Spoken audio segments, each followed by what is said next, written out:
Shalom, selamat pagi, saudara-saudara yang dikasihi Tuhan Yesus Kristus. Selamat berjumpa dalam renungan pada pagi hari ini. Doa dan harapan saya saudara semua ada dalam keadaan yang baik, sehat, penuh sukacita, dan berlimpah berkat Tuhan. Sebelum kita mendengarkan renungan firman Tuhan, mari kita berdoa. Bapa Sorgawi, Bapa dalam nama Tuhan Yesus Kristus, pagi hari ini kami datang mengucap syukur kepadamu. Berterima kasih atas segala berkat kemurahan-Mu. Tuhan sudah melindungi kami dari malam hingga pagi ini. Kesempatan di hari baru ini kami memakai bagi hormat kemuliaan nama-Mu. Sebelum kami memulai aktivitas kami rindu diperlengkapi dengan firman-Mu. Jamah hati kami Tuhan, agar mengerti dan taat pada setiap kehendak-Mu. Ajar kami lebih mengenal-Mu dan lebih mengasihi-Mu. Dalam nama Tuhan Yesus kami berdoa. Haleluya. Amin. Saudara yang dikasihi Tuhan, ayat renungan kita pada saat ini terdapat dalam Kisah Para Rasul pasal 12 ayat 1-3. Tertulis demikian. Kira-kira pada waktu itu Raja Herodes mulai bertindak dengan keras terhadap beberapa orang dari jemaat. Ia menyuruh membunuh Yakobus, saudara Yohanes, dengan pedang. Ketika ia melihat bahwa hal itu menyenangkan hati orang Yahudi, ia melanjutkan perbuatannya itu dan menyuruh menahan Petrus. Waktu itu hari raya roti tidak beragi. Saudara yang dikasihi Tuhan, ada hal-hal yang kelihatannya tidak adil di dunia ini. Ada orang yang kinerjanya biasa-biasa saja, tapi mendapatkan promosi dan kenaikan gaji. Sementara yang bekerja mati-matian tetap begitu saja posisi dan pendapatannya. Atau ada lagi, misalnya ada orang yang rajin pelayanan, beriman, sering beribadah, tapi hidupnya seperti biasa-biasa saja. Sementara orang lain yang bahkan tidak percaya, malah sejahtera hidupnya. Kita merasa betapa tidak adilnya Tuhan. Situasi yang kelihatan tidak adil ini lebih dari sekedar memperparah rasa ketidakadilan kita.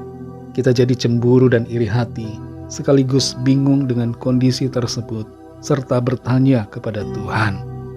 Tapi bagaimanapun juga keadaannya, kita perlu memandang setiap situasi dari sudut pandang Tuhan. Wayne Stiles mengatakan, ketika Tuhan tampak tidak adil, pertimbangkanlah bagaimana kasih karunia-Nya telah memberikan keadilan yang tidak pantas kita terima. Tuhan telah menyayangi kita, jauh melebihi dari apa yang layak kita dapatkan. Jadi kita melihat bahwa dalam hal kasih karunia Allah dalam hidup kita, apa yang nampak seperti ketidakadilannya itu sebenarnya menguntungkan kita. Dalam Kisah Para Rasul 12 ini, kita melihat sebuah contoh yang mungkin mengetuk rasa ketidakadilan dalam hati kita. Mengapa Yakobus dibunuh oleh Raja Herodes dengan pedang, sementara Petrus meskipun sudah dipenjara, pada akhirnya dilepaskan oleh pertolongan Tuhan yang ajaib. Ini menimbulkan pertanyaan tentang keadilan Tuhan terhadap para hamba-hambanya. Mengapa yang satu sepertinya dibiarkan dan yang lainnya ditolong? Berbicara tentang keadilan Tuhan, kita perlu mengerti bahwa pemahaman kita tentang keadilan Tuhan seringkali terbatas oleh pandangan dan persepsi kita manusia yang tidak mampu mencapai pengertian Tuhan. Seringkali kita hanya bisa melihat sebagian dari gambaran yang Tuhan lihat secara keseluruhan. Kita perlu memahami bahwa Tuhan terkadang mengizinkan orang percaya mengalami penderitaan atau bahaya. Ayat-ayat dalam Alkitab menunjukkan bahwa sebagai manusia kita hidup dalam dunia yang diwarnai dengan kesulitan, pergumulan, dan ketidakadilan oleh karena dosa manusia. Ketika Yakobus dibunuh dan Petrus ditahan lalu lolos secara mujizat, rasanya tidak adil buat Yakobus. Tetapi perlu dicatat bahwa Tuhan memiliki rencana dan tujuannya yang lebih besar yang tidak selalu kita pahami sepenuhnya. Tuhan adalah maha adil dan berdaulat, dan Dia mengarahkan jalannya sejarah sesuai dengan rencananya yang sempurna. Meskipun tidak selalu kita pahami, Tuhan memiliki tujuan dan kebijaksanaan yang jauh melampaui pemahaman kita sebagai manusia yang terbatas. Saudara yang dikasihi Tuhan, Adakah saat ini kita merasa Tuhan sepertinya tidak adil dalam hidup kita? Ada hal-hal yang membuat kita mempertanyakan keadilannya. Mari kita kembali kepada sikap yang seturut dengan firman Tuhan. Apapun keadaan yang kita alami, Tuhan tetap adil dan mengasihi. Apapun penderitaan atau kesulitan yang kita alami, tidak memisahkan kita dari kasih-Nya. Dalam Mazmur 116 ayat 5 tertulis, Tuhan adalah pengasih dan adil, Allah kita penyayang. Mari kita memuji Tuhan yang adil dalam karya-Nya. Tuhan ajaib dalam segala karya-Nya. Mari kita berdoa. Bapa Sorgawi, Bapa dalam nama Tuhan Yesus Kristus, kami bersyukur untuk firman-Mu yang mengajarkan dan mengingatkan kami akan keadilan-Mu ya Tuhan atas seluruh bumi. Meskipun terkadang kami tidak mengerti akan pekerjaan-pekerjaan tangan-Mu, tapi kami percaya Tuhan adil dalam semuanya. Tuhan bekerja di dalam kehidupan setiap kami yang percaya. Tuhan tidak meninggalkan kami. Tuhan melimpahi kami dengan kasih karunia-Mu dan berkat, keselamatan serta kehidupan kekal Tuhan berikan kepada kami sebagai wujud dari kasih dan keadilan-Mu atas kami.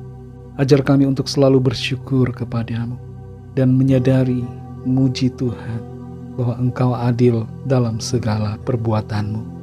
Berkati kami Tuhan di sepanjang hari ini dalam segala aktivitas kami. Pimpin kami dengan kuasa-Mu agar apa yang kami lakukan Tuhan buat berhasil dan kehidupan kami senantiasa memuliakan nama Tuhan dan menjadi berkat bagi banyak orang. Kami bawa kepadamu setiap pergumulan kami masing-masing secara pribadi.